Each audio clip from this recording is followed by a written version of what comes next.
Hola, bienvenidos a esta entrevista France 24, Radio Francia Internacional, con el presidente de Colombia, Iván Duque. Señor presidente, muchas gracias. Muchas gracias, Marco. Un placer estar contigo y con Carlos. Carlos Herranz, de Radio Francia Internacional. Buenos días, Mar. Buenos días, señor presidente. Está usted estos días aquí en París hablando de paz y celebrando la paz, el centenario del fin de la Primera Guerra Mundial. Me gustaría empezar hablando de la paz en su país, en Colombia. Tenemos una visión internacional de la paz un poco distinta a la que hay dentro del interior del país, una visión exterior más aplaudida y una visión interna mucho más polarizada. ¿La paz en su país es un camino ya irreversible o todavía sometido a riesgos? ¿Cuál es el reto que tiene Colombia? Colombia ha tenido una paz frágil y es una paz frágil que tenemos que solidificar. ¿Frágil por qué? Porque subsisten amenazas a la seguridad nacional y hay muchas cosas que han fallado en la implementación. Yo personalmente estoy comprometido con que las personas que genuinamente están haciendo una transición a la reincorporación lo hagan exitosamente. Y muy claro tenemos que ser para llevar a la justicia a los que pretendan seguir en actividades criminales. De otro lado, hay fragilidad. ¿Por qué? Porque en los últimos 5 años los cultivos ilícitos pasaron de 50.000 a 200.000 hectáreas. Y con coca va a ser muy difícil consolidar la paz. Por eso es tan importante que seamos efectivos en disminuir esa tendencia creciente y al mismo tiempo que tengamos sustitución, erradicación de manera exitosa. Y también los otros temas de fragilidad tienen que ver con las víctimas. Lo más importante es que las víctimas vean que hay verdad, que hay justicia, que hay reparación y que no hay repetición y que va a haber sanciones proporcionales a los máximos responsables de crímenes de lesa humanidad. Entonces, ahí está el reto y estamos comprometidos con que haya una paz con legalidad.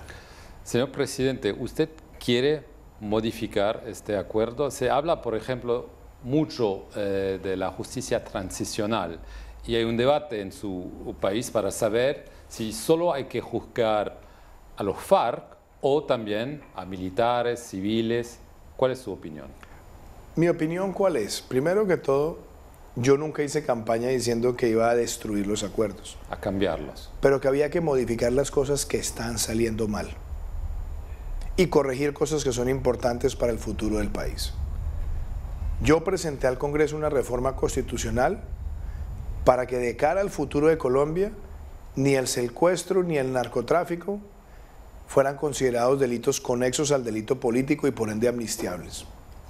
Y ese proyecto va haciendo curso en el Congreso, porque es muy importante que no se siga apelando ni a la violencia ni a esas prácticas para justificar causas mal llamadas políticas. Porque no hay ninguna ideología que justifique un asesinato, un secuestro, una extorsión. Entonces, ese era un punto.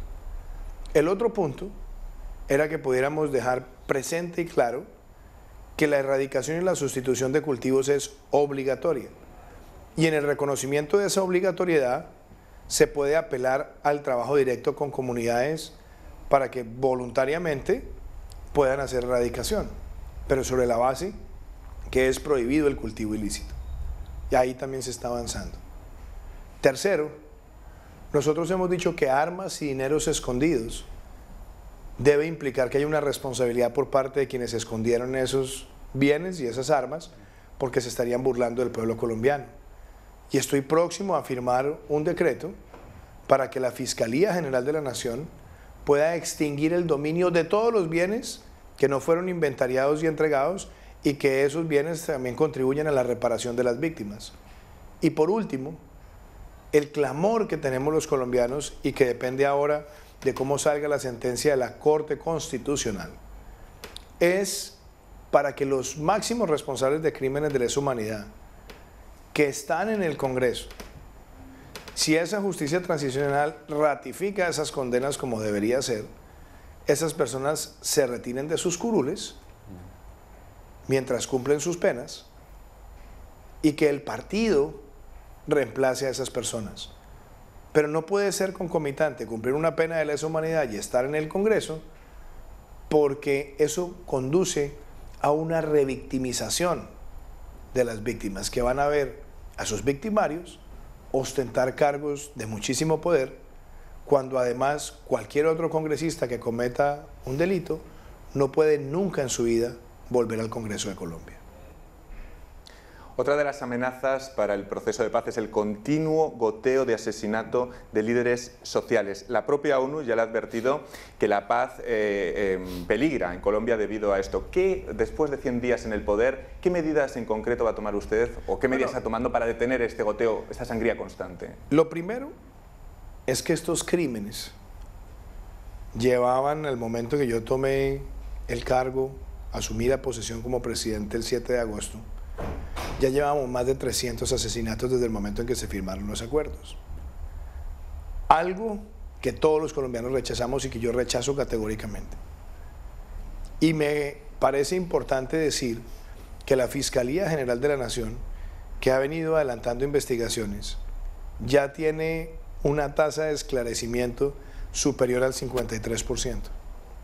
Eso que permite identificar a los autores materiales e intelectuales, y nuestro deber es llevarlos a la justicia.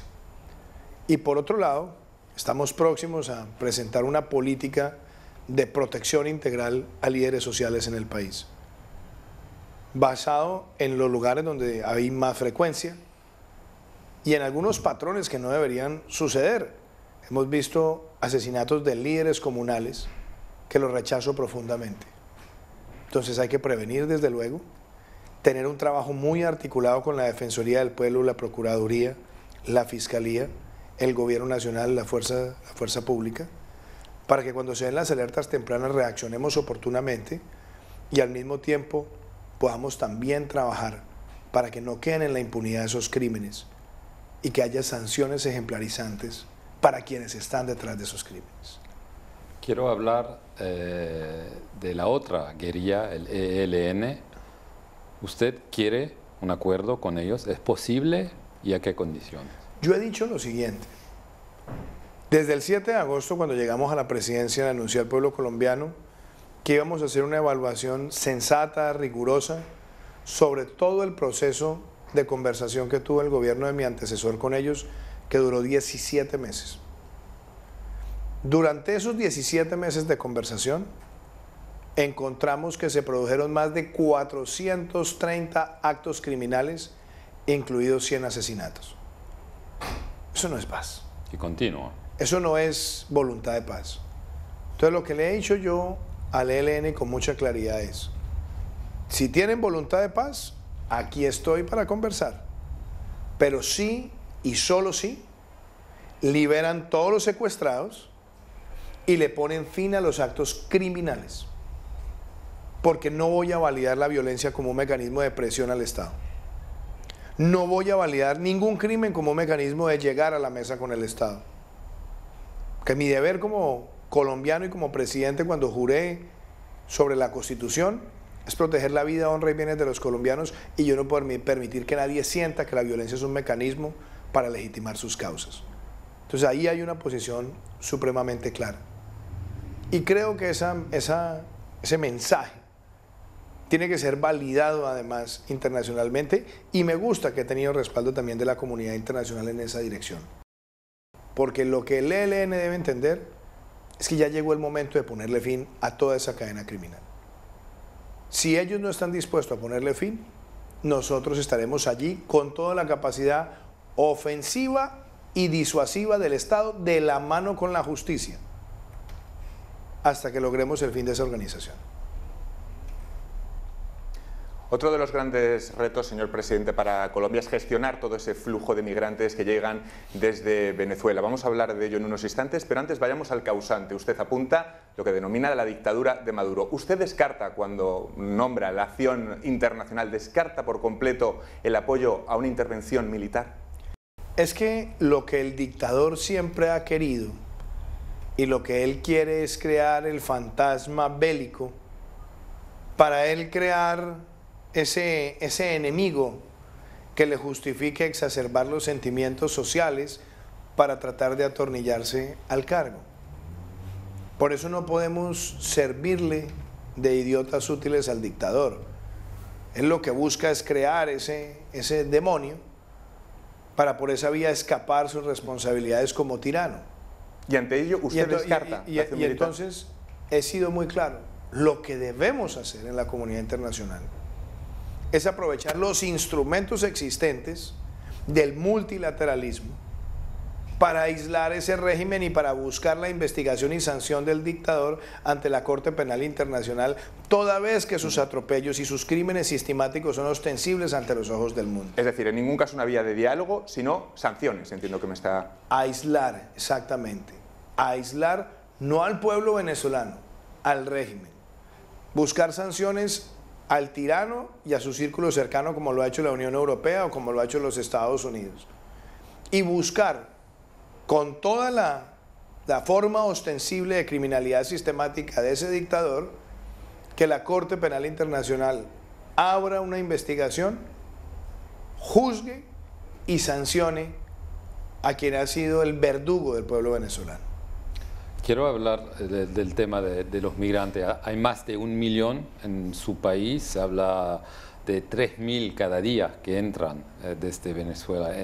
En Colombia hay un gasto también. ¿Hasta qué momento usted puede tener esta política de brazos abiertos? Habrá un momento, tal vez, si continúa, en que usted va a tener que decidir, tengo que cerrar la frontera. Ahí hay un tema de fondo. Si nosotros cerramos la frontera ante la crisis humanitaria, ¿qué cree usted que va a pasar, man? Van a seguir cruzando la frontera, buscando huir de la dictadura. Y en ese caso lo que nosotros siempre hemos establecido es primero que Colombia tenga una política de brazos abiertos por la sencilla y simple razón que ese tipo de crisis es mejor manejarlas ordenadamente. Tener información veraz, poder hacer normalización, poder conocer las realidades de muchas de esas personas, sus realidades en salud, sus necesidades en necesidades.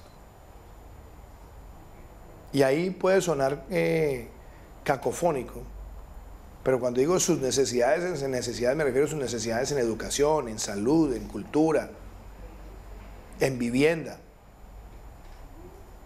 que era lo que en algún momento se llamaba en los Estados Unidos de necessities outlook, después de la posguerra. Conocer bien al migrante. Eso es lo que nosotros tenemos que buscar en este momento. Por eso la política de brazos abiertos es coherente, primero con la fraternidad, la solidaridad y además reconociendo que muchos de ellos son hijos de colombianos, nietos de colombianos, emparentados con colombianos, reconociendo que Venezuela en momentos muy difíciles de la historia de Colombia también tuvo una política de brazos abiertos, pero también esta es la ocasión para decir que esta ya no es solamente una crisis de Colombia. Esta es una crisis que debe invitar a que toda la comunidad internacional reaccione. Por eso tuvimos la reunión de alto nivel en la Asamblea de Naciones Unidas. Buscar fondos de asistencia humanitaria. Acá en Europa hay apoyo que va a venir adicional. Hay apoyo, hay apoyo. ¿Habrá más? Debería haber más. ¿Cuánto, por ejemplo? No me ponga a hablar de cifras, porque cualquier cifra se puede quedar corta. ¿Cuánto puede costar esto hoy? Hay un cálculos conservadores que puede costar 0.5% del PIB colombiano. Sí. Ahí estamos hablando de 1.500 millones de dólares. Y hasta ahora lo que se ha logrado movilizar de la comunidad internacional son alrededor de 50 o 70 millones de dólares. Muy poco. Entonces, la dimensión es mucho más grande y Colombia está asumiendo, digamos, la mayor responsabilidad. Pero por eso es tan importante que entre varios países del mundo podamos tener estatus de protección temporal para que no sea Colombia el que absorba todo el flujo, sabiendo que vamos a asumir el mayoritario, pero podamos ayudar. Ahora, el tema de fondo, Marc, es que la causa de todo esto no termina.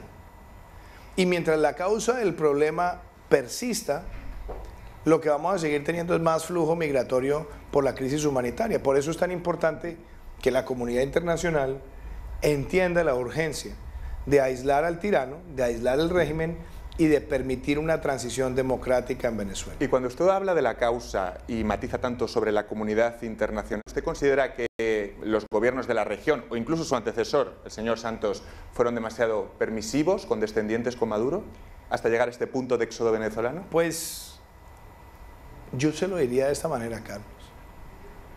Martin Luther King decía que a veces el silencio nos hace cómplices.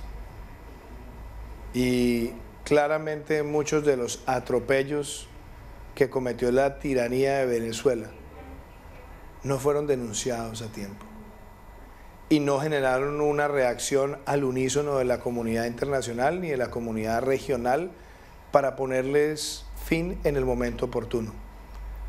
Por eso yo retiré a Colombia de UNASUR, porque UNASUR fue una institución que validó todos esos atropellos. Por eso me parece tan importante la actitud del secretario general Luis Almagro de la OEA, que ha denunciado con precisión los atropellos de esa dictadura, y sus denuncias han servido para consolidar las denuncias de varios jefes de Estado ante la Corte Penal Internacional. Entonces, sí, la respuesta es, yo creo que ahí hay una responsabilidad regional, pero yo no me voy a concentrar en buscar culpables en personas.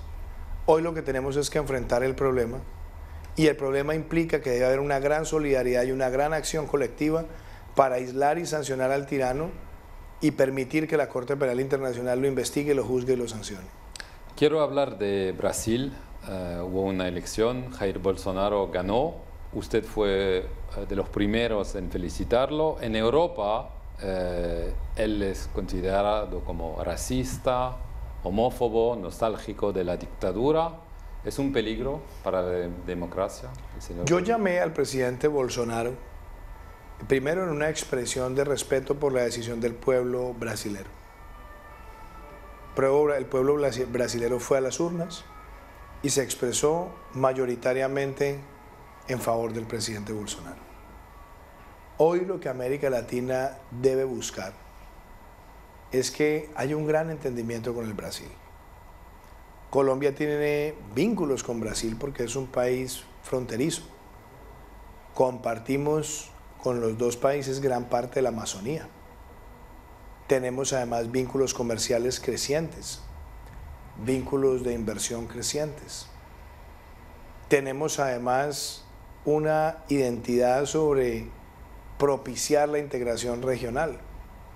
Entonces yo espero que la llegada del presidente Bolsonaro contribuya a esos propósitos que son propósitos del continente y necesarios para nuestros pueblos. Entendemos los mecanismos de la realpolitik y de la democracia, pero un líder puede permanecer impasible ante el recién llegado presidente con sus propósitos. Ha llegado a decir que no violaría a una diputada por ser muy fea, que prefiere un hijo muerto en un accidente a que sea gay. Ante todo eso la gente se demanda si se puede permanecer impasible ante ello, aun entendiendo los principios de la realpolitik. Yo no voy a entrar a hacer juicios de valor sobre muchas de las declaraciones que él produjo en épocas pasadas. Hoy lo que me corresponde a mí como presidente de Colombia es propiciar una buena relación con el Brasil. Yo soy el jefe de Estado de Colombia, él va a ser el jefe de Estado del Brasil.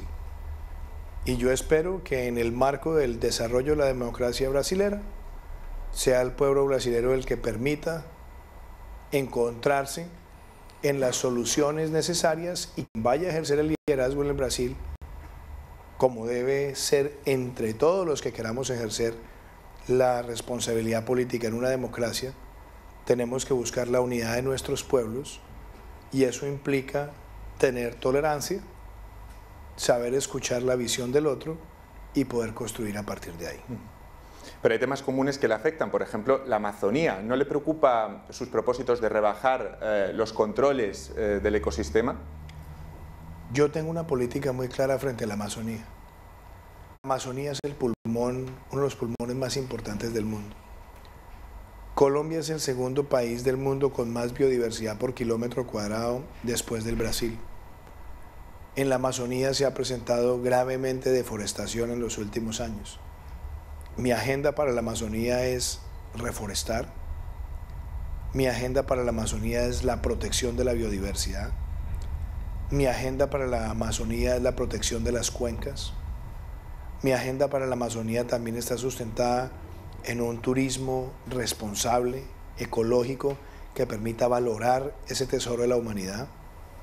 Mi visión de la Amazonía está también en que sembremos en nuestro país una cultura de protección de esos patrimonios y de nuestros parques naturales. Esa será la diplomacia ambiental mía.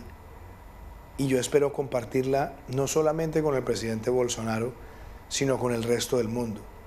Y espero que las reflexiones que hagamos para proteger ese pulmón de la humanidad repercutan positivamente a que todos los países que tenemos una parte en ese tesoro lo hagamos de manera exitosa y no permitamos que ese tesoro se vea afectado. Quiero hablar de un tema que tiene que ver con el medio ambiente, también con las drogas. Su ministra de Defensa dijo que está en favor de la fumigación aérea con el glifosato, un herbicida. Hay mucha controversia, fue suspendido porque hay dudas sobre los efectos con los humanos, con el medio ambiente. ¿Usted está a favor de fumigación con el glifosato? Antes de referirme al glifosato, quisiera referirme al problema de los cultivos ilícitos también. Colombia tenía 50.000 hectáreas hace 6 años, hoy tiene más de 200.000. Y la coca es una amenaza a la seguridad nacional. Y es una amenaza ambiental también, porque la producción de coca también trae consigo una amenaza a la selva tropical húmeda. Entonces, entendiendo el fenómeno, nosotros tenemos que buscar unas políticas integrales para disminuir primero esa expansión y después poder erradicar y sustituir. Y esa visión integral implica interdicción de la cadena de producción, interdicción de la cadena de distribución, lucha efectiva contra el lavado de activos, desarticulación de los carteles y desde luego sustitución, erradicación y desarrollo alternativo. Y en la sustitución y la erradicación tenemos erradicación manual, tenemos erradicación adelantada voluntariamente por personas que son conscientes de la obligatoriedad de no tener cultivos ilícitos, y también significa que podamos emplear mecanismos de aspersión. ¿Conforme a qué? A los lineamientos que ha establecido la Corte Constitucional de Colombia. Y la Corte Constitucional de Colombia no ha descartado la fumigación y no ha descartado el uso de ese químico, sino lo que ha establecido son unos protocolos para minimizar los efectos negativos. Por eso se han pensado en herramientas de precisión, que puede ser con drones, que puede ser con vehículos oruga, entonces lo van a hacer. O que puede ser también por la vía aérea. Todos estos mecanismos se deben adelantar conforme a lo que ha dicho la Corte Constitucional de Colombia. Y es en esa línea que estamos procediendo. Porque a mí me parece que igual de importante como debe ser la protección del medio ambiente y como debe ser minimizar cualquier efecto en terceros, también tenemos que darnos cuenta que es toda esta combinación de herramientas la que nos debe permitir el resultado más efectivo. Y el resultado más efectivo es tener que cortarle esa tendencia creciente a los cultivos ilícitos e ir reduciendo aceleradamente hasta que Colombia pueda llegar a ser un país libre de coca. Señor Duque, lleva usted poco más de 100 días en el poder, hasta hace poco era un perfecto desconocido para gran parte de la opinión pública, nos gustaría conocerle mejor. Mucha gente apunta a que ganó esas elecciones gracias al apoyo de su mentor político, del señor el expresidente Álvaro Uribe. ¿Hasta qué punto usted es una persona autónoma e independiente del expresidente Uribe? Yo no sé si la palabra sea un perfecto desconocido, eso es un adjetivo que usted lo trae. Para la opinión pública internacional, entiéndame. Yo he sido una persona que adelanté un proceso para llegar a la presidencia, quizás uno de los procesos más competidos que se haya visto en nuestro país. Primero me sometí a las reglas internas de mi partido, unas primarias, que duramos varios meses en campaña, y fue la opinión pública a través de un sistema de encuestas con los miembros de mi partido y con la opinión pública la que me llevó a ser el candidato de mi partido. Después me sometí a una consulta abierta, donde participé con 2 personas que llevaban mucho tiempo en la política colombiana y logramos la votación más alta que se haya conocido en un escenario de consultas abiertas. Después me presenté a una primera vuelta presidencial con 4 candidatos que respeto y que han sido candidatos presidenciales en el pasado, con votaciones significativas y muy reconocidos, y ahí pasé a una segunda vuelta con la votación más alta que se hubiera tenido en la primera vuelta, y después me enfrenté en la segunda vuelta con un candidato también que ya había sido candidato presidencial y había sido alcalde de la ciudad capital, y ganamos con la mayor votación que se haya tenido en nuestro país. Eso muestra que ha sido un proceso competitivo, no un proceso dedocrático. Pero no muestra en cualquier caso la independencia de respecto a su mentor. Pues primero, yo tengo respeto con las personas con las que he trabajado en la vida.